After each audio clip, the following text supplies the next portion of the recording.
السلام علیکم ورحمۃ اللہ وبرکاتہ۔ پیارے ساتھیوں، آج ہم سیکھیں گے پارٹ 2 سبق نمبر 20 مدات ہم پڑھ رہے تھے۔ میں آپ کو دوبارہ دہراتی ہوں، آپ کی یاد دہانی بھی ہو جائے گی کہ مد کے معنی کھینچنے اور لمبا کرنے کے ہیں۔ یہاں پر مد کی 2 اہم قسموں کے بارے میں بتایا جا رہا ہے جو اس تختی کے ریلیٹڈ ہیں کہ پہلے ہے چھوٹی مد جو باریک سی ہے، اس کو 3 الف کے برابر لمبا کر کے پڑھتے ہیں، اور دوسری موٹی سی مد ہے جو کہ حرف کے اوپر ہوتی ہے، اس کو 5 الف کے برابر لمبا کر کے پڑھتے ہیں۔ 3 مدات ہم پہلے بھی پڑھ چکے ہیں، الف مدہ، واو مدہ اور یا مدہ۔ الف خالی اس سے پہلے زبر الف مدہ، واو ساکن اس سے پہلے پیش واو مدہ، یا ساکن اس سے پہلے زیر یا مدہ۔ ان کو ہمیں 1 الف کے برابر کھینچ کر پڑھنا تھا۔ آگے ہمارا پارٹ 2 تھا جو ہمارا کچھ مشق کا حصہ رہتا تھا مدات میں، وہ آج ہم سیکھیں گے انشاءاللہ۔ آپ نے مدات کو لمبا کرتے ہوئے یہ خیال رکھنا ہے کہ ہمیں موٹے حروف، نرمی والے حروف، سختی والے حروف کی ادائیگی بہت اچھی طرح کرنی ہے۔ اعوذ باللہ من الشیطان الرجیم، بسم اللہ الرحمن الرحیم۔ بما انزل، ہم نے ان پہ غنہ اس لیے کیا کہ نون ساکن کے بعد زا ہے، یعنی نون ساکن یا تنوین کے بعد حروف حلقی میں سے کوئی حرف آ جائے تو غنہ نہیں کرتے، حروف حلقی کے علاوہ کوئی اور حرف آئے گا تو غنہ کرتے ہیں۔ یہاں پر دیکھیں نون ساکن کے بعد زا ہے جو کہ حروف حلقی نہیں ہے۔ قالوا آمنا، نون مشدد اور میم مشدد پر سب سے زیادہ غنہ ہوتا ہے، اسی لیے ہم نے نون کے اوپر سب سے زیادہ غنہ کیا ہے۔ بنی آدم، یا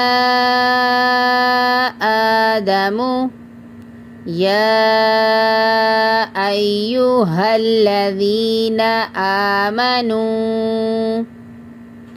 اولئک ملائکۃ، الآن آمین، میم مشدد زیادہ غنہ ہوگا۔ والصافات، تشدید کو دبا کر پڑھنا ہے زیادہ۔ ولا تحاضون،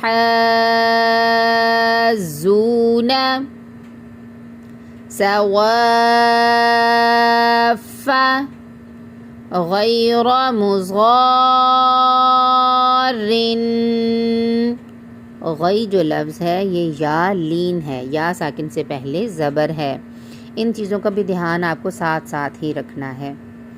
ولا جان،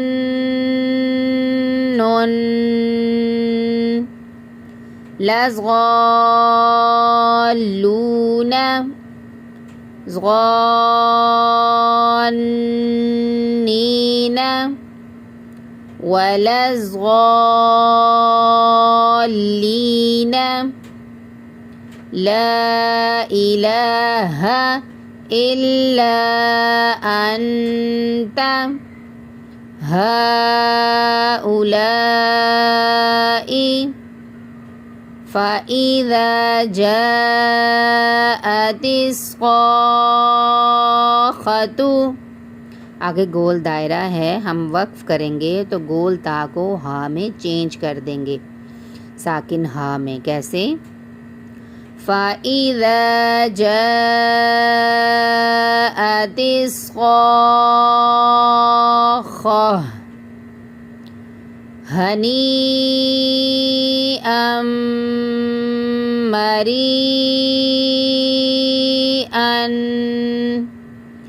أَتُحَاجُّونِّي